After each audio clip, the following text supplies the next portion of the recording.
भारतीय परंपरेतील या सर्वोच्च मंत्रामध्ये सांगितलंय की सूर्य ज्याप्रमाणे सृष्टीला प्रकाश, ऊर्जा, तेज देतो, अशा सूर्याला नमन करून प्रत्येकानं सृष्टीला योगदान द्यावं.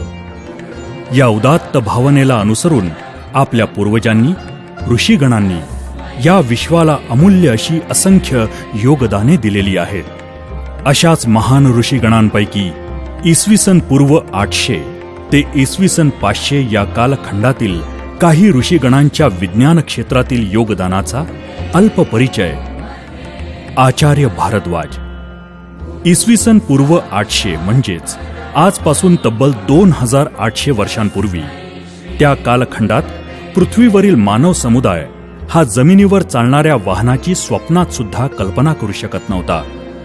आचार्य भारद्वाज यांनी विमानशास्त्र म्हणजेच एव्हिएशन टेक्नॉलॉजी यावर ग्रंथ लिहिला. त्यांनी विमानाचे 3 प्रकारचे विश्लेषण केलेले आहे. पृथ्वीवर एका ठिकाणाहून दुसऱ्या ठिकाणी उडणारे, एका ग्रहावरून दुसऱ्या ग्रहावर जाणारे आणि तिसरे एका सूर्यमालेतून अर्थात अंतराळातून दुसऱ्या सूर्यमालेत जाणारे विमान. परंतु तब्बल 2800 वर्षानंतर सुद्धा महर्षी भारद्वाज यांनी लिहून ठेवलेल्या 3 यंत्रांपैकी पहिले यंत्र म्हणजे विमान आणि दुसरे यंत्र अंतराळयान. इथपर्यंतच आपण कसेबसे येऊन पोहोचलो आणि त्याचाही जेमतेमच विकास आपले आधुनिक तंत्रज्ञान करू शकले. महर्षी भारद्वाजांनी सांगितलेले तिसरे म्हणजे एका सूर्यमालेतून दुसऱ्या सूर्यमालेत जाण्याचे तंत्र प्रत्यक्षात येण्याकरता आणखीन किती शतके लागतील याची कल्पना सुद्धा करता येणार नाही. सूर्यप्रकाश आणि वाऱ्याच्या शक्तीचा वापर करून उडणाऱ्या तबकडीला अदृश्य करणे, अदृश्य तबकडीला विद्युत शक्तीद्वारे दृश्य करणे. एवढंच नव्हे तर दुसऱ्या तबकडीतील संभाषण ऐकणे, दुसऱ्या तबकडीतील अंतर्भाग पाहणे, अशा आणि अनेक विस्मयकारी तंत्रज्ञानाची सविस्तर माहिती त्यांनी यंत्र सर्वस्व या ग्रंथात लिहिलेली आहे. केवळ आध्यात्मिक ज्ञानाच्या शक्तीवर त्यांनी लिहिलेले विमानशास्त्रातील हे अद्भुत तंत्रज्ञान नंतर केवळ हॉलिवूडमधील फिक्शन मूव्हीमध्येच दाखवले जाते. महर्षी भारद्वाजांनी विमानांची तब्बल 500 डिझाईन्स रचून ठेवलेली आहेत आणि प्रत्येक विमान उडवण्याचे 32 पर्याय सांगितलेले आहेत. महर्षी भारद्वाजांनी केलेल्या विमान रचनेचा आणि तंत्रज्ञानाचा वापर आजचे एरोनॉटिकल इंजिनियर करत असून त्याचे एक उत्तम उदाहरण म्हणजे जर्मनीमधील लुफ्तान्सा ही एअरलाईन. आजचे आधुनिक तंत्रज्ञ सुद्धा महर्षी भारद्वाजांच्या विमान रचनांचे वर्णन पाहून थक्क होऊन जातात. काय आश्चर्यचकित झालात की नाही हे सगळं ऐकून? महर्षी सुश्रुत. आपल्या भारतात प्लास्टिक सर्जरी केली जात होती असं कोणी म्हटलं तर निश्चितच आपल्याला चेष्टा वाटेल. परंतु महर्षी सुश्रुत यांना प्लास्टिक सर्जरी तसेच भूलशास्त्राचे जनक म्हटले जाते. जगातील सर्वप्रथम शल्यचिकित्सा म्हणजे सर्जरी महर्षी सुश्रुत लिखित सुश्रुत संहिता या ग्रंथामध्ये लिहिलेली आहे. हा ग्रंथ म्हणजे आजही जगभरातील शल्यचिकित्सकांना एक ज्ञानकोश, संदर्भ ग्रंथ म्हणून उपयुक्त ठरतो. महर्षी सुश्रुत यांनी 300 प्रकारच्या शस्त्रक्रियांचे वर्णन केलेले आहे. महर्षी सुश्रुत हे 125 प्रकारचे शस्त्रक्रियेचे साहित्य वापरायचे. प्राचीन भारतीय शल्यचिकित्सक हे अस्थिभंग चिकित्सा, प्रसूती, मस्तिष्क शास्त्रक्रियांचे जनक होते. प्राचीन काळी जगभरातील अनेक देशांमधील रुग्णांनी भारतात येऊन महर्षी सुश्रुत यांच्याकडून शस्त्रक्रिया करून घेतल्याचे अनेक पुरावे उपलब्ध आहेत. आता पाहूया तिसरे ऋषीगण, महर्षी कणाद. अणु सिद्धांताचे जनक, इसवी पूर्व 800. विशाल अंतराळाचे ज्ञान सांगणाऱ्या आपल्या पूर्वजांना अतिशय सूक्ष्म अणूंचेही ज्ञान होते. आणि तेही विश्वाला अणुसिद्धांत सांगणाऱ्या गॅलिलिओ आणि जॉन डाल्टन यांच्या जन्माच्या 2500 वर्षांपूर्वी. महर्षी कणाद यांच्या वैशेषिक दर्शन या ग्रंथामध्ये अणुसिद्धांत मांडलेला आहे.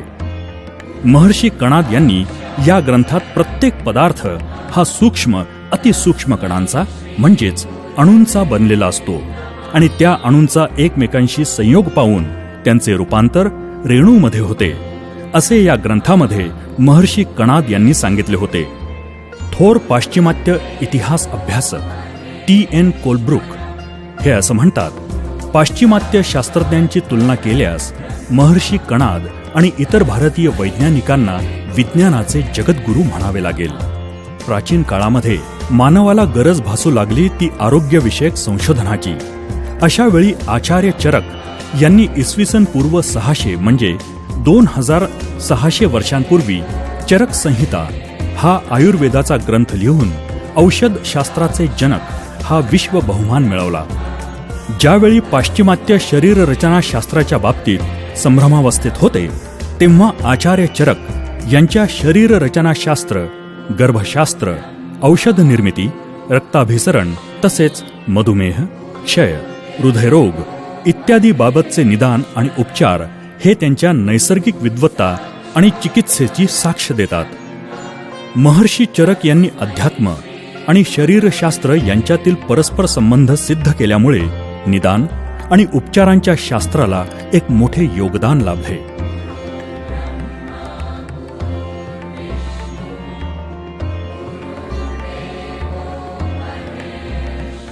महर्षी पतंजली. पतंजली योगशास्त्राचे जनक होते. योगशास्त्र म्हणजे भारतानं विश्वाला दिलेल्या अनेक प्रमुख योगदानांपैकी एक. महर्षी पतंजली यांच्या योगशास्त्रामुळे श्वसन, रक्ताभिसरण, पचन तसेच अनेक अवयवांची क्षमता प्रभावीपणे वाढवण्याचे तंत्र मानव जगताला लाभले. आणि आता अखेरीस एक असे महर्षी की ज्यांच्याशिवाय आज आपण कम्प्युटर टेक्नॉलॉजी अनुभवू शकलोच नसतो, ज्यांनी गणित विश्वाला शून्याची महान भेट दिली आणि त्यामुळेच आज दशमान पद्धती असो किंवा आजचे जे काही गणितीय आविष्कार असतील ते अस्तित्वात येऊ शकले. आणि ते महान महर्षी होते आर्यभट्ट. ते एक महान गणिती आणि खगोलशास्त्रज्ञ होते. त्यांचा जन्म इसवी सन 476 बिहारमधील कुसुमपूर इथे झाला. त्यांनी वयाच्या अवघ्या 23व्या वर्षीच आर्यभट्टीय हा ग्रंथ लिहिला. त्यांच्या बौद्धिक तेजामुळे आणि आध्यात्मिक शक्तीमुळे गणितशास्त्र आणि खगोलशास्त्राच्या कक्षा रुंदावल्या गेल्या. त्यांनी सर्वप्रथम ग्रहणांच्या वेळांचे पूर्वानुमान तसेच ग्रहांच्या गती मोजण्याची पद्धती सूत्रबद्ध केल्या. आर्यभट्टांनी सर्वप्रथम पृथ्वी गोल आहे, पृथ्वी स्वतःच्या अक्षाभोवती आणि सूर्याभोवती फिरते आणि पृथ्वी अंतराळात तरंगते हे घोषित केले. त्यांचं हे संशोधन वैज्ञानिक कोपर्निकसनं पृथ्वी गोल आहे हे सांगण्याच्या 1000 वर्षे अगोदरचे आहे. महर्षी आर्यभट्ट यांनीच आधुनिक गणितशास्त्र आणि अभियांत्रिकी शास्त्रातील पाय अर्थात 3.1423 ची व्हॅल्यू प्रथम शोधून काढली. तसंच त्रिकोणमिती सुद्धा निर्माण केली. इसवी सन 825 मध्ये अरब गणितज्ञ मोहम्मद इब्न मुसा यांनी पायच्या व्हॅल्यूच्या योगदानाबद्दल भारतीयांचे आभार मानले आहेत. म्हणूनच महर्षी आर्यभट्ट यांना आधुनिक गणितशास्त्र आणि खगोलशास्त्राचे निर्माते म्हटले जाते.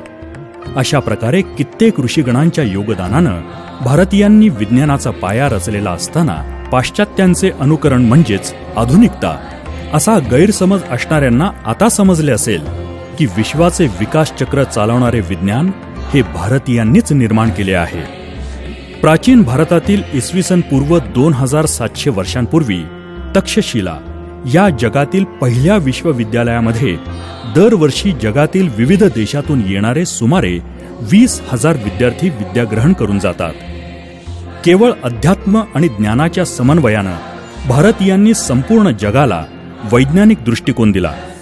भौतिकशास्त्र, वनस्पतीशास्त्र, धातुविज्ञान, पदार्थविज्ञान, रसायनशास्त्र, यंत्रशास्त्र, विद्युतशास्त्र, नौकाशास्त्र, स्थापत्यशास्त्र, कृषीशास्त्र, प्राणिज्ञान, वस्त्रकला, वाद्यकला, शिक्षण या आणि अशा 12 शास्त्र शाखांचे प्रशिक्षण तक्षशिला आणि कालिंदा या भारतीय विश्वविद्यालयात जगभरातून लाखो विद्यार्थी प्रशिक्षण घेऊन जातात. प्रसिद्ध इतिहासकार मार्क्स क्लेन म्हणतात, भारत ही उपासना पंथांची भूमी, मानवजातीचा पाळणा, संतांची भूमी, इतिहासाची माता, पुराणांची आजी आणि परंपरांची पणजी आहे. मानवी इतिहासात जी काही मौल्यवान आणि सृजनशील अशी सामग्री आहे त्याचं भांडार फक्त भारतातच आहे. गेल्या 1500 वर्षात परकीयांकडून भारत देशावर झालेली अमानुष आक्रमणे तसंच इंग्रजांच्या 150 वर्षांच्या आर्थिक आणि शैक्षणिक शोषणामुळे आपल्याकडील ही अफाट परंपरा लोप पावली आहे. आपल्या या उज्ज्वल वैज्ञानिक परंपरेचा अभिमान बाळगा, त्याचं जतन करा, तिचं संवर्धन करण्याचा प्रयत्न करा, हीच श्रींची इच्छा. नमन श्री गणेशाः, जय जय भारत देशा. नमन श्री गणेशा, जय जय भारत देशा.